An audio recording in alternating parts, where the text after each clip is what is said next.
अवधूत चिंतन श्री गुरुदेव दत्त श्री स्वामी समर्थ स्वामी कृपा लाईव्ह चॅनलवर तुम्हा सर्वांचं खूप खूप स्वागत। स्वामी कृपेने तुमच्या सर्व चांगल्या इच्छा पूर्ण हो। भक्तांनो, तुम्ही श्रवण करत आहात श्री स्वामी चरित्र सारामृतातील 5व्या अध्यायाचे मराठी अनुवाद। स्वामी भक्तांनो, एक लक्षात ठेवा, भक्तीचे सोंग कधी घेता येत नसतात, कारण स्वामींपासून काहीही लपलेलं नसतं। कोणाची भक्ती खरी आहे आणि कोण भक्तीचा देखावा करत आहे याबद्दल स्वामींना सर्व माहिती असतं। तर भक्तांनो, याचाच संदर्भ घेऊन आजचा 5वा अध्याय आहे। तर आजच्या 5व्या अध्यायाला सुरुवात करूयात। सर्वप्रथम श्री गणेशांना वंदन करूयात। श्री गणेशाय नमः। श्री स्वामी चरित्र सारामृत ह्या ग्रंथाच्या 5व्या अध्यायाच्या सुरुवातीला ग्रंथरचयिते श्री विष्णुबुवा म्हणतात की कोणत्याही व्यक्तीला जर जीवनात आपली चांगली प्रगती किंवा आपले आध्यात्मिक जीवन सुरू करावयाचे असेल तर त्याला उत्तम सत्पुरुष व मार्गदर्शक यांचा सहवास मिळायला हवा।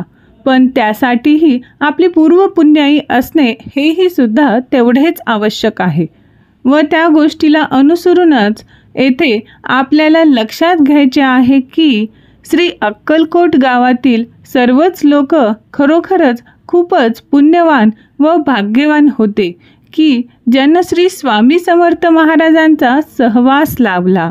त्यातच तेथील राजे श्री मालोजीराव यांचीही खूपच पुण्याई होती। त्यामुळे मालोजी राजांना श्री स्वामी समर्थ महाराजांसारखे दिव्य परब्रह्म गुरु यांचा सहवास लाभला। असेच दिवसेंदिवस जात असताना त्यात श्री स्वामी महाराजांची कीर्ती पण पूर्ण भारत देशात पसरत होती। त्यावेळी बडोदा संस्थानातील मुख्य राजाधिकारी श्री मल्हारराव गायकवाड हे तेथील राज्यकारभार पाहत होते। त्यांच्या कानावर सुद्धा श्री स्वामी समर्थ महाराजांची ख्याती पोहोचली होती।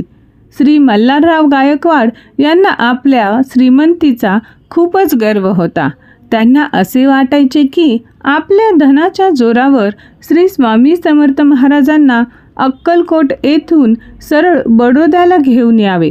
या कार्यासाठी त्यांनी आपल्या दरबारात एका सभेचे आयोजन केले होते। त्या सभेत अनेक मातब्बर, दिवाण, विद्वान व सरदार यांना आमंत्रित केले व त्या सभेत मल्हारराव गायकवाड यांनी जाहीर केले होते की जो कोणी श्री स्वामी समर्थ महाराजांना थेट अक्कलकोटवरून बडोद्याला घेऊन येईल त्याला आम्ही उचित बक्षीस तर देऊच, पण त्याचबरोबर आम्ही त्याला संस्थानाची जहागिरी पण देऊ व मान सन्मान सुद्धा देऊ, असा त्या सभेत त्यांनी आपला प्रस्ताव ठेवला। स्वामी समर्थांची आध्यात्मिक दिव्य शक्ती त्या सभेतील अनेक मातब्बर लोकांना माहीत होती, म्हणून ते सभेतूनच काही न बोलता उठून गेले। पण त्यांच्यातील एक सरदार तात्यासाहेब यांनी मात्र श्री स्वामी समर्थ महाराजांना बडोद्याला आणण्याचा बिडा उचलला। त्यांनी अक्कलकोट येथे जातेवेळी खूप धनसंपत्ती व सेवक सोबत घेऊन ते अक्कलकोट येथे पोहोचले।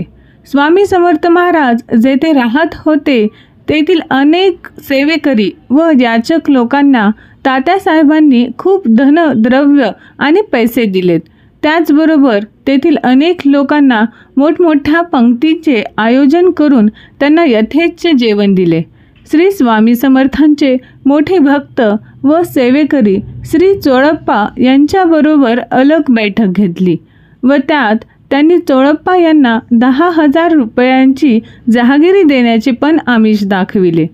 त्या काळात चोळप्पा यांची आर्थिक स्थिती एवढी काही चांगली नव्हती।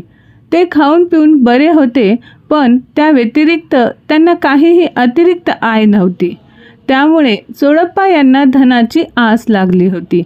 त्यांच्या ह्या लोभी प्रवृत्तीमुळे चोळप्पा यांनी श्री स्वामी समर्थ महाराज यांना आपल्याबरोबर बडोद्याला येण्याची विनंती केली व सांगितले की तेथे गेल्यावर आपला योग्य तो सन्मान तेथील राजे श्री मल्हारराव गायकवाड देतील।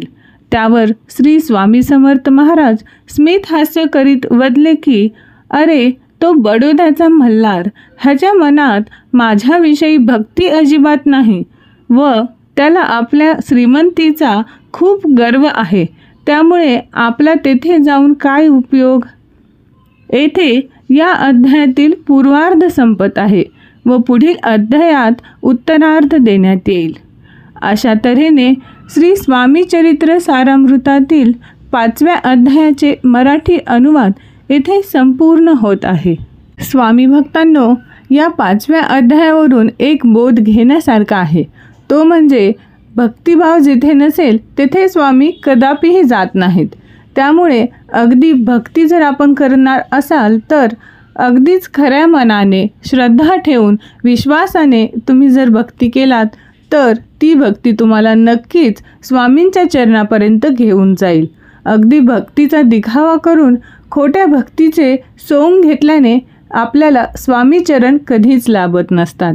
तर आजचा हा जो अध्याय आहे, या 5व्या अध्यायातून आपण स्वामी भक्तांसाठी खूपच चांगला असा बोध भेटलेला आहे. स्वामी भक्तांनो, व्हिडिओ जर आवडला असेल तर व्हिडिओला लाईक करा आणि जर चॅनलवर नवीन असाल तर कृपया चॅनलला सबस्क्राईब करा. पुढील व्हिडिओमध्ये आपण भेटूयात श्री स्वामी चरित्र सारामृतातील 6व्या अध्यायाच्या मराठी अनुवादासह. त्यासाठी नोटिफिकेशन तुम्हाला लवकरच येईल. तोपर्यंत सर्व स्वामी भक्तांना श्री स्वामी समर्थ. जय जय स्वामी समर्थ.